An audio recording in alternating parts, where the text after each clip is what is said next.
Private స్కూళ్లలో పిల్లలను చదివిస్తున్న తల్లిదండ్రులారా, మీకు ఈ విషయం తెలుసా? తెలంగాణ రాష్ట్రంలో ఒకే ఒక్క ఏడాదికి ఈ కార్పొరేట్ స్కూళ్ళు కాలేజీలు ఎంత పెద్ద దందా చేస్తున్నాయో తెలుసా? ఎన్ని వేల కోట్ల ఫీజులు మీ వద్ద గుంజుతున్నారో తెలుసా? 90,000 కోట్లు. అవును, అక్షరాల 90,000 కోట్లు. 9 తర్వాత 11 సున్నాలు. ఈ డబ్బంతా ఎవరిది? ఆటో నడుపుకునే డ్రైవర్ అన్నది, కూరగాయలు అమ్ముకునే చిరు వ్యాపారిది, సామాన్య ఉద్యోగిది, కూలీ నాలి చేసుకుని బ్రతికే పేదవాళ్ళ సొమ్మే. అంటే అది మన సొమ్మే. ఉచితంగా అందాల్సిన విద్యను వ్యాపారంగా మార్చింది ఎవరు? తెలంగాణలో 11,689 ప్రైవేట్ స్కూళ్లు ఉన్నాయి. అందులో 37,43,893 మంది పిల్లలు చదువుతున్నారు. ఇందులో మీ పిల్లవాడు కూడా ఉన్నాడు కదా. ఈ ప్రైవేట్ స్కూళ్ళు కాలేజీలు 70% రాజకీయ నాయకులవే. మీ పిల్లలు ప్రైవేట్ స్కూళ్లలో కూడా ఫ్రీగా చదువుకోవచ్చని right to education act section 12(c)(1) చెప్పిందన్న విషయం మీకు తెలుసా? ఈ విషయం మీకు తెలియకుండా దాచింది ఎవరో కాదు, మన రాజకీయ నాయకులే. ఎందుకంటే వాళ్ళ విద్యా వ్యాపారాలు దెబ్బతింటాయని.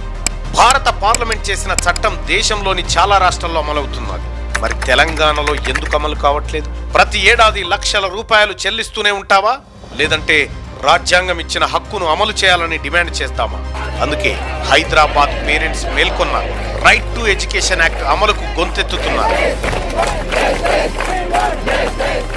రండి, ఫీజుల దోపిడీని ఖతం చేద్దాం, మన పిల్లల భవిష్యత్తును తీర్చిదిద్దుదాం. చలో ఇందిరా పార్క్. తీన్మార్ మల్లన్నగా నేను వస్తున్నా. మరి ఫీజులు కట్టలేక అవస్థపడుతున్న తల్లిదండ్రులారా, మీరు వస్తున్నారా? ఒక్కరోజు రండి.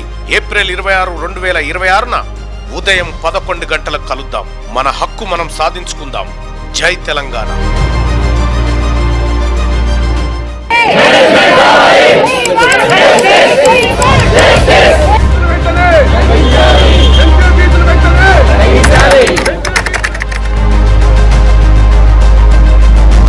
తల్లిదండ్రులకు విద్య అనేది భారమవుతున్నది.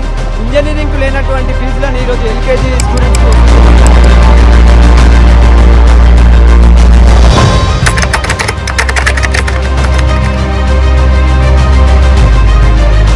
ప్రైవేట్ దోపిడీని కట్టడి చేయడానికి, పేదవాడి విద్యను అందించడానికి 2009లో విద్యా హక్కు చట్టం తీసుకొచ్చుకున్నాం సార్.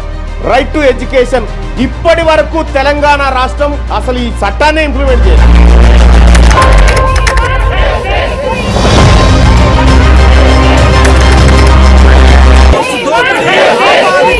విద్యా హక్కు చట్టాన్ని అమలు చేయాలి ప్రజలారా. ఇది చేయకుండా మనం ఎన్ని దుకాణాలు తెరిచినా, ఎంత ముచ్చట్లు చెప్పినా ఏం లాభం లేదు. ఇక్కడ వేరే చోట్ల, వేరే రాష్ట్రాలలో 9 రాష్ట్రాల్లో విద్యా హక్కు చట్టం అమలైతా ఉంది. ఇక్కడ ఎందుకు అమలైతా ఉంది?